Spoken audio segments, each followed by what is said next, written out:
Hey everyone, Siwoo here. Trying something new this time around in the form of a controller review.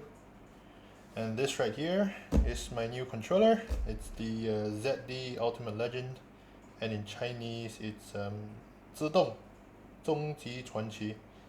I've only heard about this controller when I digged into the third-party controller rabbit hole, as well as a much needed upgrade over my previous Ghoulie Kit controller, the KK3 Max. It served me well over the year and a half roughly, but yeah, it's time for an upgrade. And this controller only works with Windows 10 and 11, Switch, and your Android and iOS.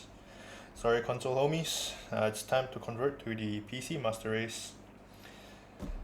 Also, I did buy this with my own money, and I wanted to jump on the controller hype train because it fits with the genre of games that I play, and I wanted to share with you guys my thoughts from a arcade simcade racing perspective, because all I've seen recently is just first-person shooters mostly. Yeah.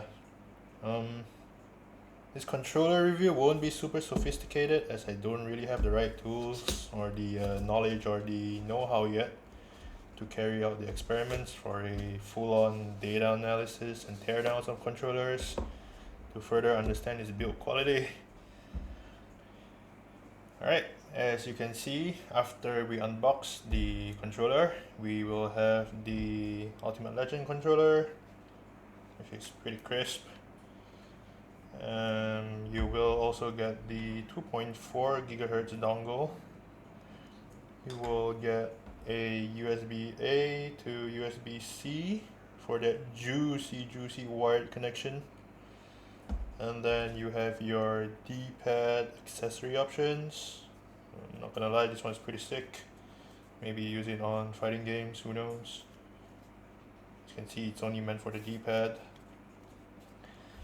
Your instruction manuals, I got mine in the Chinese version. Maybe yours, if you buy the international version, it'll be in English, but nevertheless, they do have online manuals in English to help you, as well as your warranty card. I believe these ones, they have 4 variants as stated here, and I don't know, maybe if you collect all 4, the boss of ZD will give you a free DLC. I don't know. As well as the clicky ABXY buttons and your button puller. Yep. Yeah. Alright, taking a look at the controller again. Yeah, this feels nice. It's got that premium feel to it because it has that good weight. These mechanical ABXY buttons, I'll definitely need some time to get used to it. They don't really have much travel, but yeah, they're a bit noisy. Maybe it's because I came from membrane buttons on the KK3 Max. And also since I got trolled by Ghoulie Kit to say they were selling mechanical buttons. And I believe I got the frosted faceplate, wherein it's the second batch of the Ultimate Legend productions. Because as I'm aware, I think for the transparent faceplate, there were a lot of fingerprint magnet complaints from the customers in China, I guess. Also, they have some quality control issues where the production line will have some scratches. But it's only evident if you point it at a different angle in the sun. So if you're not looking at the controller 24/7, unlike I am, then you shouldn't have anything to worry about. Yeah, these are pretty smooth to the touch, in my opinion. And those wordings on the inner housing of the controller, as someone who makes car live racing game and often have sponsor stickers as part of the livery, I can understand this design. Speaks well to me. So thumbs up to ZD about it. Also, I believe they have more faceplates coming in the forms of DLCs in mind. They'll be coming in the future sometime soon, so stay tuned for that, I guess. The D-pad, or shall I say Z-pad, They're mechanical as well. Certainly it's an upgrade over my previous controllers. Oh, bruh, the dot. Can I please get a replacement D-pad ZD? I don't know. It looks cool and edgy. Certainly stands out as a brand over the controller, or for the controller. But to have it defect like this out of the box, it's a shame, really. It's a bit noisy. I'm just curious, why aren't we at the age of making silent tactile mechanical switches like keyboards?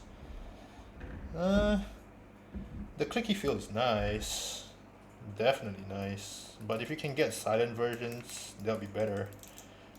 I used to be a blue switch keyboard guy, but I'm past my youngling phase. That's no longer the case anymore since I switched my keyboard switches to Otemus, as you can hear. But yeah, it's nice to have silent tactiles every once in a while.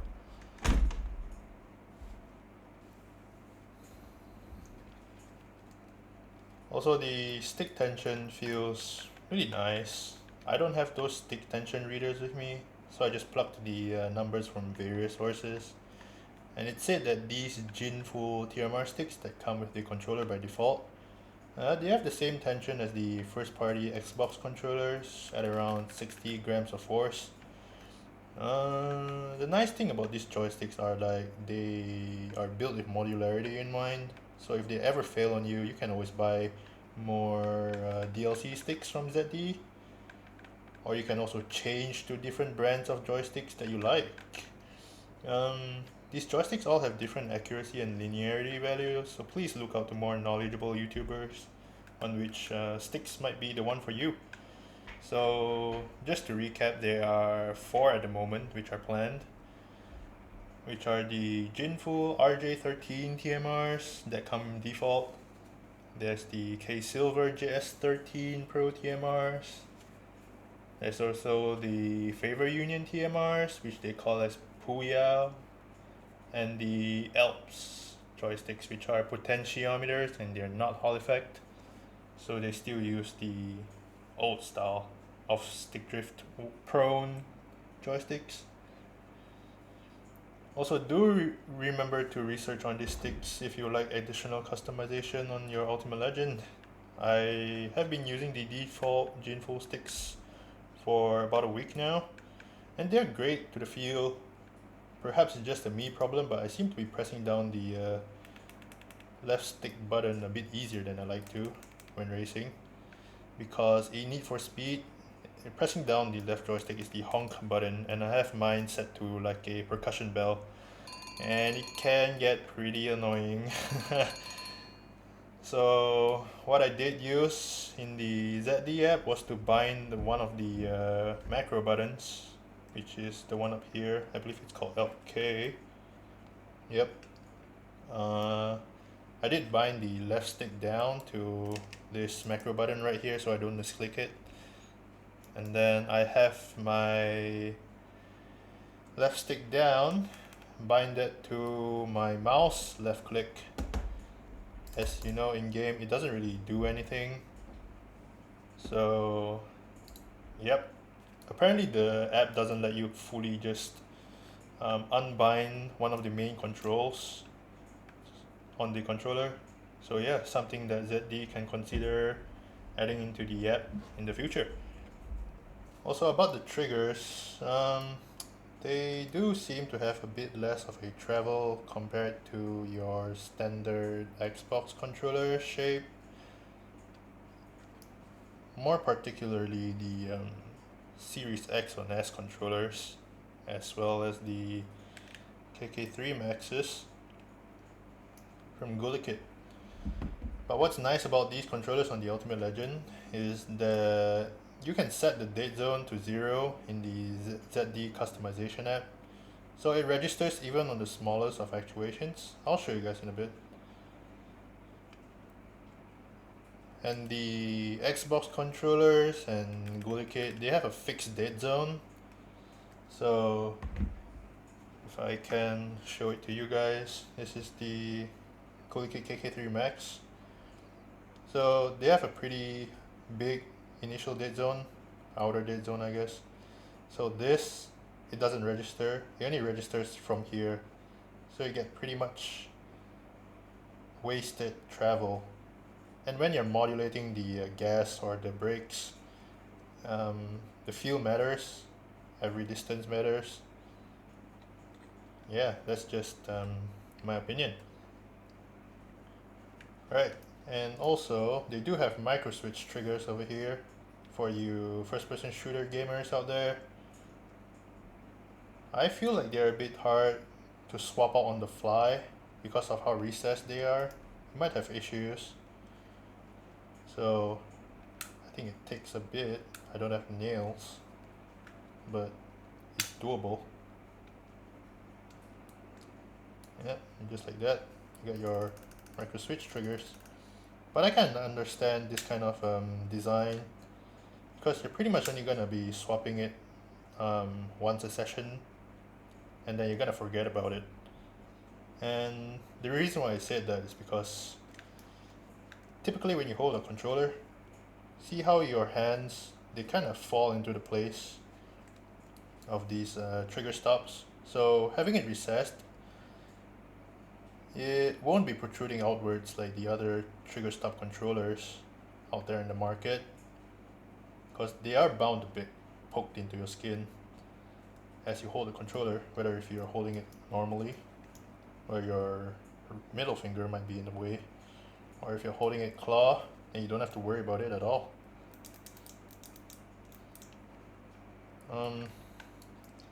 But I also can understand because this controller comes with like a 1500 milliamp hour battery on the back, so maybe it's a bit too big for them to put the trigger stops where they would normally go. I think it's more of a space constraint thing that maybe ZD can hopefully solve in the future.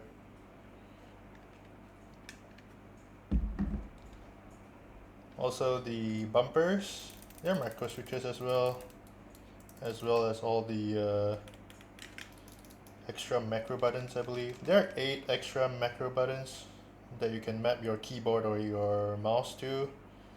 So 1, 2, 3, 4, and then 4 more at the back. These ones are nice because they're kind of curved in, as you can see. They're nice to hold, so it doesn't feel poking out to your fingers. But I feel like for my use case, I'm not too sure about first person shooters, but these beans, they're not the most friendly to use, or they get pretty much in the way of me holding the controller. I don't have a use case for it. I think it's because my hands are pretty big and there's not much space to jump from one finger to another. Maybe if your hands are smaller, they're nicer. I guess using your middle finger would work to jump in between the two, but you see how flat it is on one side when you're switching from one micro switch to another. It gets in the way. I guess from top to bottom it's fine because it's curved, but the other way around it might have some issues for some people. But I don't use them. They have a groove over here that you can use your nails just to pop them off. As you can see, there are grooves as well as there's a hole for you to put the grooves in. They aren't magnetic, but they do really fit well just in the space. Oops. Just push it back in and voila. Maybe ZD will have more DLCs for these beans or domes, whatever you call them, in the future. So keep a lookout on that if you're looking into customizing your back buttons more. But what I really wish, it's like they were to follow back the ZD O Plus Excellence layout, or similar to the Goalie Kit KK3, where it's empty. It's there if you want to use it, as well as the pedals that I have then kept somewhere. These are nice because it lets you choose whether if you want to hold them or not. But for the Ultimate Legends case, you're kind of forced to hold these buttons down. They're not really in the way since they are curved, like I said previously. But yeah, something to keep in mind. But yes, they are both detachable for the domes. But these ones you can't really do anything about it. Also on the back here, you have your pairing button for if you want to pair your Bluetooth connection to your phone for the ZD app. And there is a pinhole right here to factory reset your controller if so happen anything goes wrong, which it probably won't, touch wood. Also, here's a sound check for the buttons for you guys to take a listen.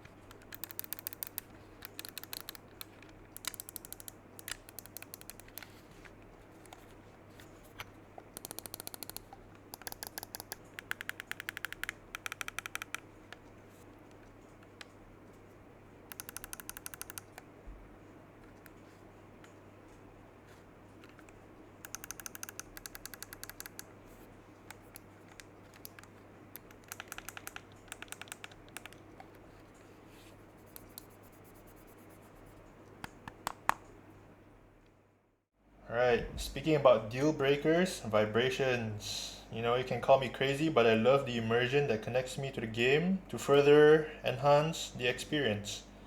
So, one of the sole reasons why I got this Ultimate Legend as an upgrade over my KK3 Max was just the presence of trigger vibrations. So, don't get me wrong, the Goalie Kit's vibrations, I think they're called maglev haptic vibrations, which are in the palms and the grips.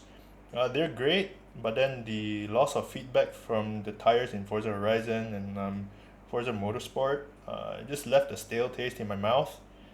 So I'm often defaulting to either increasing the inner trigger dead zone just so that my tires don't lock up, or pretty much just swapping back to the standard Xbox Series controllers just so that I get the impulse triggers. But the only problem from stopping me as well is just the nerfed polling rate from these. I think they're like 125 hertz. And then you come with the stick drift that it's still stuck at the moment because I haven't changed them. And just to recap, I guess the grip vibrations in the Ultimate Legend, they're pretty awesome as well. They're probably rivaling the KK3 Max in terms of immersion definition, so that's pretty nice. It does have HD Rumble too over here for you Switch and Switch 2 players out there, but I don't have a Switch with me, so it's just an info for other reviewers on YouTube to explore into. Sorry. And what sucks at the moment is that in some games like Forza Motorsport, the left trigger vibration is not vibrating correctly for the brakes. So if you can get it correct in Forza Horizon 5, why can't you do that in Forza Motorsport as well, right? So when I read into the vibration options in the ZD application, it does say that you can choose to have native trigger vibrations, but it's only locked to having a Bluetooth connection. And then it says for game optimized vibrations, and then I thought to myself, oh, if I'm playing over Bluetooth, that means I will have to play on 250 hertz and then having insane input latency when racing. Yeah, that's the trade-off. And I just thought to myself, oh, just to test it out for the audience, I bit the bullet and I separately bought a USB dongle for Bluetooth 6 from Ugreens. And the only reason I bought this is because my PC's motherboard does not have a built-in Bluetooth connection. And when I tested it out, it did not work.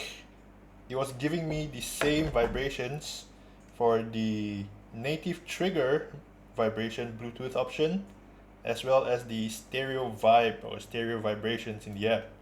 So what's going on? And not to mention the connection lag that came with the Bluetooth 6 was kind of insane after you have tried, playing with a wired connection. Yeah, I'm pretty sad about this, and I hope ZD can do something in their future controller firmware updates to address this issue. It might be only a single game related, and the other games work fine. Like in Forza Horizon 5 and Need for Speed, they all work fine. It's just that for Forza Motorsport, it's kind of a bummer. And another deal breaker for me was the grips of the controllers releasing at this point in time, which is around August of 2025. Like, what's suddenly wrong with the market? Like, what's with the wave of white and gray suddenly? They get dirty so quick over time, like, bruh. So luckily ZD saw this as an opportunity to, be a little bit different from the market and making the right decision to increase the longevity of the controller by giving us these pretty nice textured black grips. I believe they're rubber. So thank you, good on you, ZD. And whether or not they get sticky over time from daily use, it's a question that we don't have an answer to at the moment. But as I'm touching it, I don't feel like it's the case. But please, at the same time, you can give us black thumbsticks. That'll be nice, since it's a point of touch that will 100% become dirty over time. Unless you have ulterior DLC motives again, then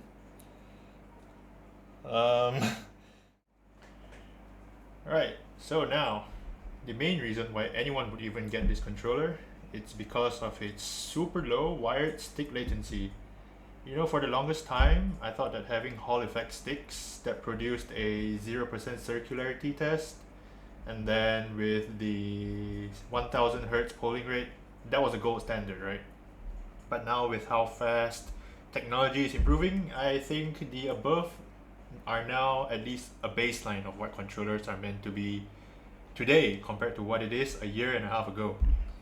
And that being said, it's nice to enjoy the present day technology in your hand, which is at this moment is the Ultimate Legend from ZD, until a new challenger approaches in its time to come. And coming from Aetherfon's testing, who is a controller enthusiast in China, the Ultimate Legend right here is pretty much ranking first until third based off its polling rate. Compared to the famous controllers such as the DualSense Edge overclocked and the DualSense 5, I believe. Yeah. And this pretty much solidifies the Ultimate Legend as my next no-brainer upgrade for me since the previous KK3 Max.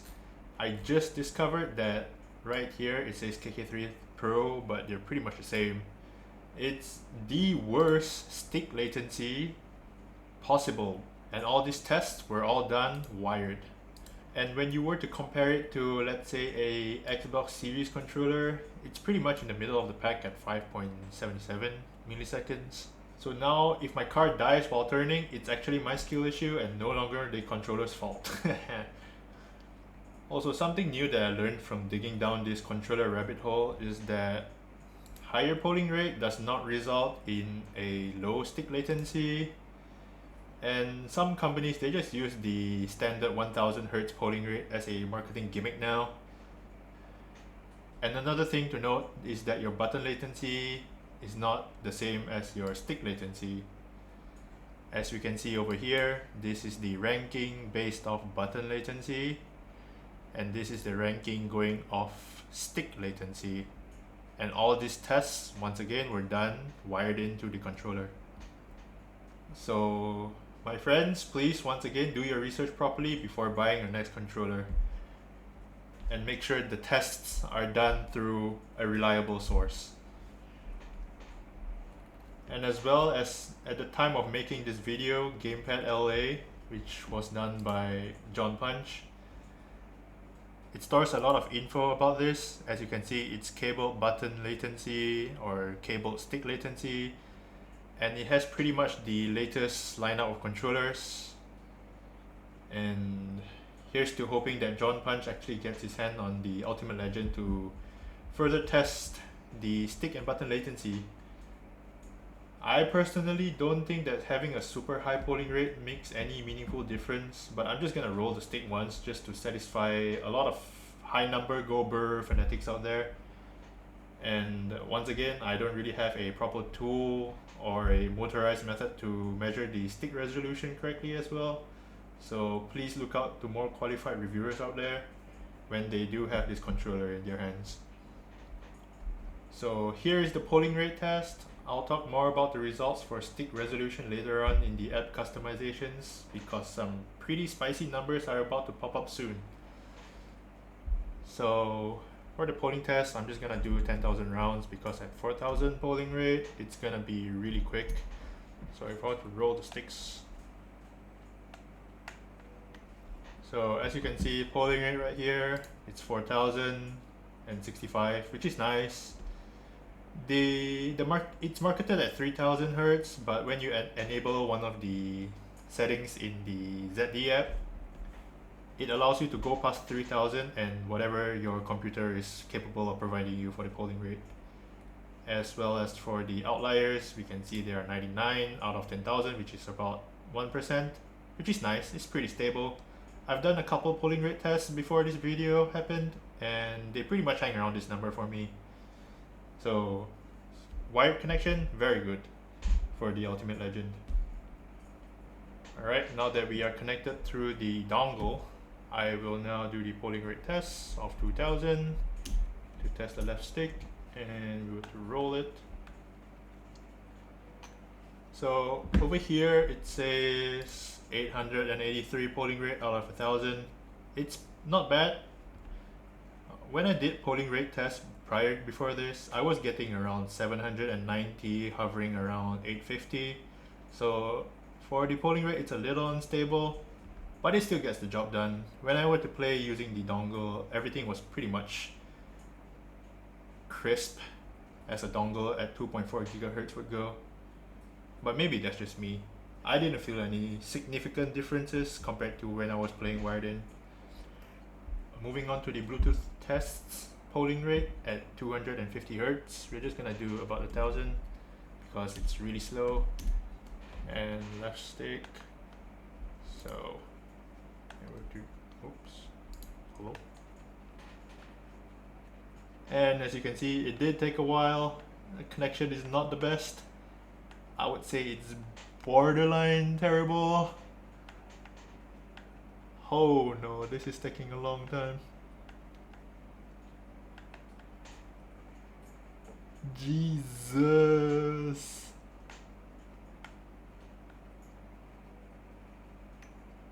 And as you can see, I've only got 40 Hz of polling rate through a USB dongle. Yeah, this is not good, guys. Don't use the Bluetooth connection if you're about to use a Bluetooth 6 dongle. Wow, that's terrible. As well as in Gamepad Tester, just to show you guys some basic tests. Yeah, the triggers, they work wonderfully with how little it takes just to activate them. Same with the left one. As you can see, it's barely any travel. Also for the trigger stop, as you can see, it goes from ones to zeros, and there's not much travel at all. Maybe a slight bit. Yeah. And all the buttons work pretty much as expected. There are turbo functions as well on this controller, as well as the ability to map your keyboard and mouse clicks onto the existing extra programmable buttons, so like these ones over here as well as the ones on the top. and the ones on the back. More on that again in a bit in the mobile app section. And one caveat that I would like to point out is during the circularity test, I noticed that if you were to put the peripheral dead zone to 0, it should give you a perfect circle with about 0% to 0.3% error value. But the circularity error percentage that I got did not reflect that for whatever reason. Maybe this will be patched in a future firmware update from ZD. It's not the most noticeable in-game with this low of a percentage, but if I paid to get a nice circle, I hope I can get a nice circle. Yeah.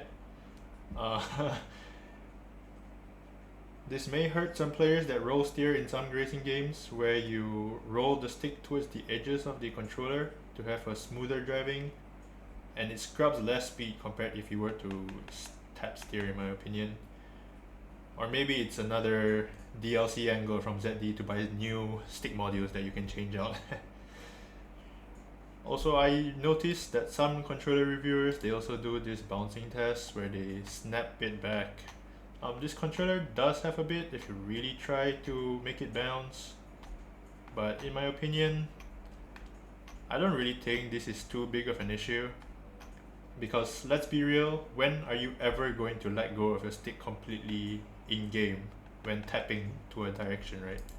Because at most, even if you tap steer, or if you tap to move, you won't be snapping back your controller like this. Like, you won't be doing this in-game.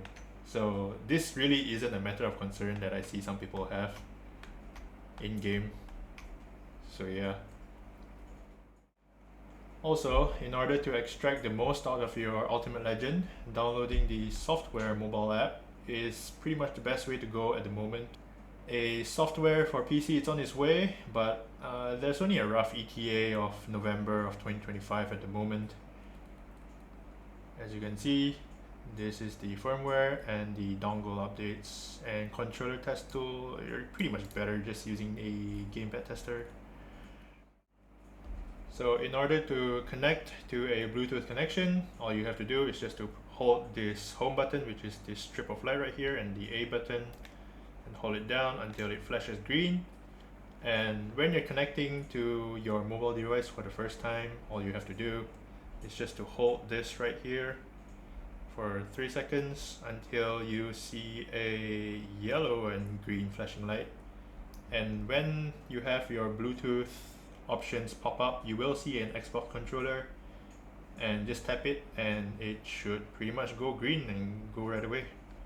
And once you're connected, from here on out, every time you're using your controller, you don't have to repair your Bluetooth, but instead on the mobile app, all you have to do is just to pair them in the app itself, rather quick and seamlessly. And right here is the controller's version number, just in case if you want or need to update your controller right out of the box to be in line with the firmware version that ZD has to offer.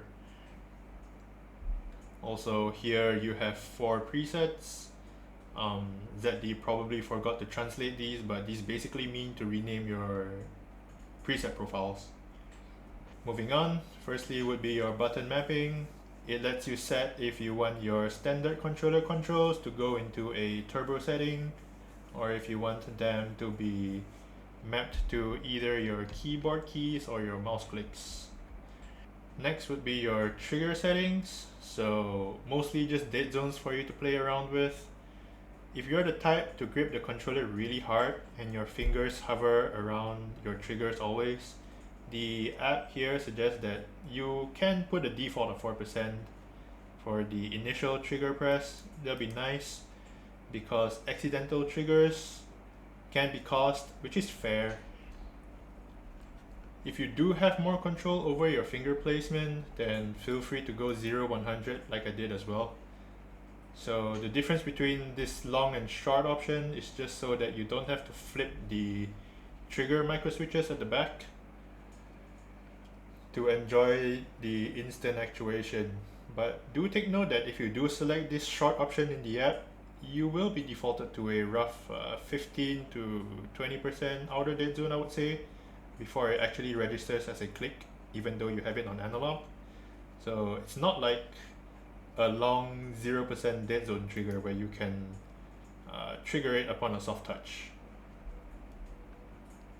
Alright, now back to the banger part of the app, which is the joystick tuning. So I don't have the use case of inverting the joysticks, but maybe if you're flying plays in game, you can use these.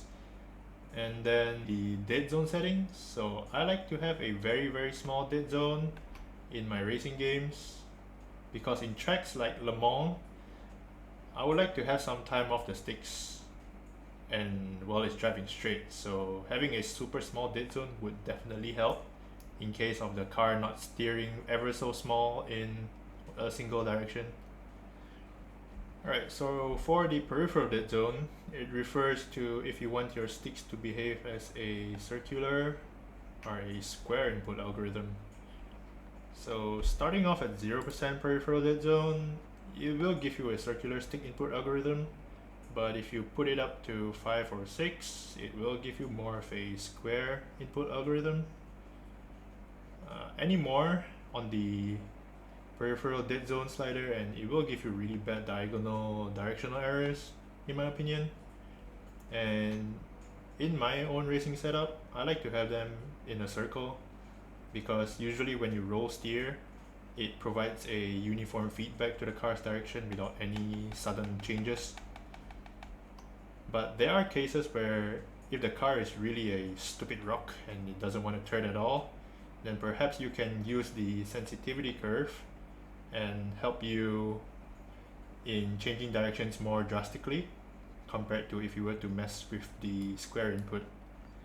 It may be placebo for some, but do try it out yourselves in your games.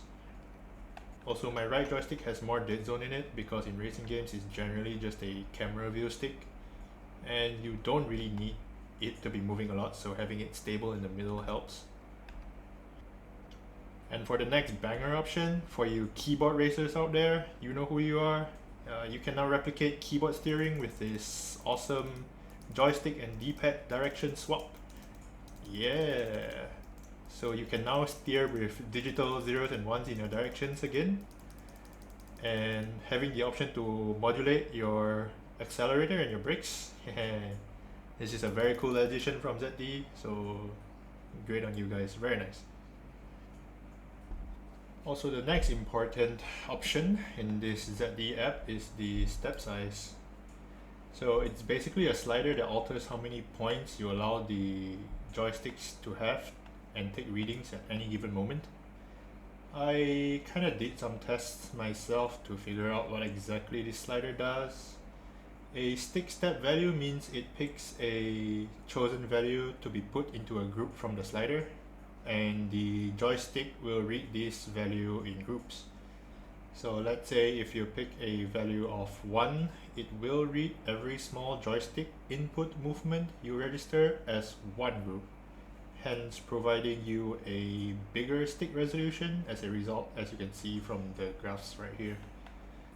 And meanwhile, if you pick a value of 255, which is the biggest value you can pick from the slider, it will group 255 values into one group, and this means that more physical joystick input is needed before the controller registers one group's worth of input, and hence you will get less stick resolution but a better tremor rate when the joystick is not in use. So a simple analogy that I can give you guys would be a car that has to go through a distance of, let's just say 1 kilometer, right? 1 kilometer. So having a 225 step size, let's just say it takes 200 step size. 2, 4, 6, 8, and 10. Right? 200, 200. This is what it's doing. So I will only get to know the car's location every 200, 200, 200, right? But what happens if you have a step size of 1, right? 1, 1, 1, 4, 5. So technically at every single one interval, I will get to know your location. So it's very, very accurate for a step size of 1 meter instead of 200 meters. I personally set mine to 1 step size and enabling the 4000 Hz polling rate just so it provides me with the lowest latency and the biggest stick resolution number possible, since I usually play wired in and I don't really have to worry about the battery's lifespan. A higher step size grouping will help with the tremor rates by reducing shaky joystick movement when not in use, especially if you're playing in raw 0% dead zone. But in my opinion, this can be easily resolved by putting a small center dead zone percentage and having a massive stick resolution for you to play outside of this said small center dead zone. More stick resolution for me helps in the smoothness of steering with my car, so I'm all up for it. But if you can't pick one, you won't go wrong just by staying at default values, which is 74. If you're keen to try it yourself, you can go straight to 1 on the step size slider just to experience the extreme values, and then choose if you want more of a middle ground at 37, or you can just go back to default at 74. If you really want zero tremor rates while having raw dead zones to play around with, I would suggest you go to 110 on the slider. Experiment around and find what's best for a use case scenario. I think that's the best case moving forward, as every single player is different. Also, I believe that this step size setting has nothing to do with the D-pad and would make more sense for it to have its own separate section, just so it doesn't get missed by the average gamer trying to figure out the ZD app. And for the gyro, this controller has it, and here are the settings to it. I won't really touch too much into it, as it's a feature I don't really use or don't really understand, especially the gunfire controller movement. Please look more into professional first-person shooter YouTubers about gyro implementation and how well it's made. Sorry guys. Also, for the steering gyro wise, you need to hold it or tap it just to activate the gyro sensors in your controller. I recommend it to put somewhere that you don't really activate it as easily, like the upper macro button right here. For car controller movement, I realized that you have to hold it in a really awkward way. Not really awkward, but it's like you driving a car and you have to steer it like this, just to replicate the steering wheel. Yeah.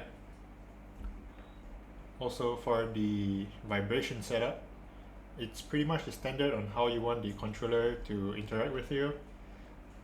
I would recommend stereo vibe, as it's the most immersive option out of the 3 to pick from, so pretty much in 99% of your use cases. Native trigger vibrations, it's there if your games support it. At least in my use case, it should never be picked unless you're a couch gamer playing AAA games. As you can see from the previous polling rate test, I think using the dongle would be pretty much the wireless option moving forward. The 250 Hz stick latency on the Bluetooth connection, it's pretty much an experience I wish no one would want to attempt. I thought ZD would have found a way around this native trigger vibration, but maybe it's just my use case of Forza Motorsport. Left trigger not vibrating correctly. So I do hope that they do update the vibrations in the Ultimate Legend system in a future firmware once again, just to return me my brakes in Forza Motorsport. Trigger impulse is just a gimmick that I don't really know a use case for, so it just vibrates more vigorously the harder you press into the triggers, and they don't really adapt to your game at all. And for the sleep settings, there aren't really many options over here, but I wish that ZD can add an option for the controller to sleep while it's being plugged in to save some power coming out from the PC while not in use. So maybe something like a no input within 5 minutes and then the controller goes to sleep. Otherwise, the USB port on the controller is gonna fail from plugging in and out repeatedly over time. Also, for the lighting options, feel free to explore yourself on the available choices. It's nice that you can Google up some RGB numbers and plugging it into the ZD app instead of trying your luck on the color wheel. And then moving on to macro setups, you can remap your basic button controls onto the 8 additional buttons, as well as either choosing between your keyboard controls or your mouse buttons. Moving on next, disconnect just basically disconnects the controller from your phone and not from the computer. And for the controller tests, it's useful if you use the Ultimate Legend on your mobile devices while gaming on the go. Otherwise, just use the Gamepad Tester on PC. Report scale, it could be renamed to polling rate instead, just to keep the terminologies uniform. I'm pretty sure it's just a direct translation from Chinese, which is 回报率. Here you can pick the options available. The last option is basically enabling your controller to go over to its max, whether if it's the marketed 3000 Hz polling rate or even just a little shy over 4000. Same for the dongle and your Bluetooth options, just in case you need to save some battery at the cost of some performance. And if you ever wondered if you've accidentally tinkered around too much, the restore default button is right at the end to your tinkering adventure if you ever need to start again from scratch. Alright, taking apart the controller, we can see that there are anti-friction rings fitted on the cover, as well as some magnetic points that you can attach onto the controller so it's secure as well. And we have the ABXY buttons. Alright, as we can see, when we plug out these ABXY buttons, they are a little bit hard to get hold of using the tweezers. So there are shapes over here as well. As you can see, this is a more pizza shape, I would say, as well as a corresponding pizza shape over here. So if you ever need to change your buttons to the switch layout, I believe this will be the A button. So as you can see, the A button will also have a pizza shape, so you probably won't get confused as you are changing your buttons. Same goes to other shapes as well. If I can get this one out. Yep. So you can see this is in the shape of a shield, corresponding to a shield hole that they have made. So this one on the switch layout will be X. So as you can see as well over here, there is the shield for the X button, as well as the others, which are, I think this is a water droplet and this is just a regular circle. And then putting them back in, it's pretty easy. They pretty much won't fall out of place. And then as we look into the modules that are replaceable module, lol, you can see the Ginfull sticks, which are light blue, hiding inside there, same as the ones that are over here. Same Ginfulls as well. Make pretty nice. And a way to take them out would be to hold on this lever. Just push it once. You can hear them click out of place, and you gently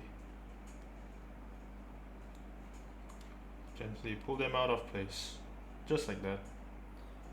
And we can then see the insides of the controller, which are the pins, as well as, surprisingly, I guess those wires are for the trigger motors.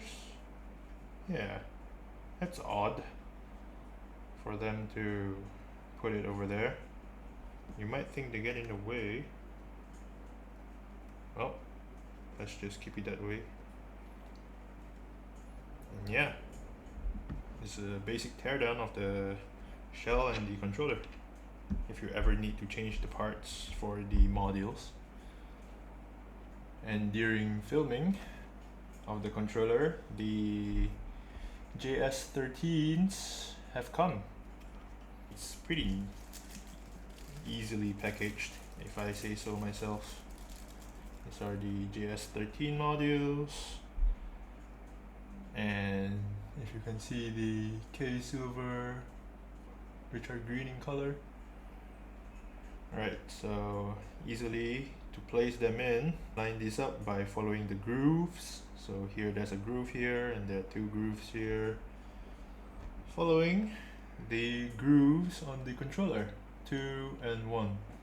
All I have to do is just to put them in place and just snap them in. Give them a nice tuck. Press it down once firmly. They are in place. D-pad cover. And voila! They do feel the same tension at about 60, I believe. Yeah, I would say maybe it's might be placebo. Maybe I'm hitting like 69. Also, something to remember is to always recalibrate your modules whenever you plug them out. For joystick calibrations, all we have to do is to press A, D-pad up, and the mode button until it's flashing. So as it's flashing, all you have to do is to rotate the joystick 3 times, 2, 3 slowly, just one more for the sake of it. And then to end, just press the mode button again, and you should be done. Alright, all in all, the Ultimate Legend, fantastic controller. I pretty much instantly felt the difference in my gameplay compared to the previous KK3 Max, which is what makes it worth that much to me for an upgrade. For a controller that costs about 85 to 90 US total and is packed with this many features, I think the Ultimate Legend is pretty much the best price to performance controller at the moment, and I can highly recommend it, whether if you're into racing, first person shooters, or just a AAA game enjoyer. I do hope that ZD will continue working hard to provide competition to other brands as well, to step up everyone's game in the controller scene. I also wish that the ZD software updates team can launch the PC app soon, in addition to returning me my brakes vibration in Forza Motorsport. I will update in the descriptions if they ever bring it back, but if you're primarily a Forza Motorsport player, I would suggest holding off for now and wander elsewhere. Thank you very much for watching my very first controller review. I do hope that this video helps you in choosing your next controller to dominate in the games that you're playing. If you would like to see more reviews like these, do consider liking this video and subscribing to the channel, so I know if there's an audience for controller reviews like these. Thank you once again, and I'll see you guys in the next video. Bye!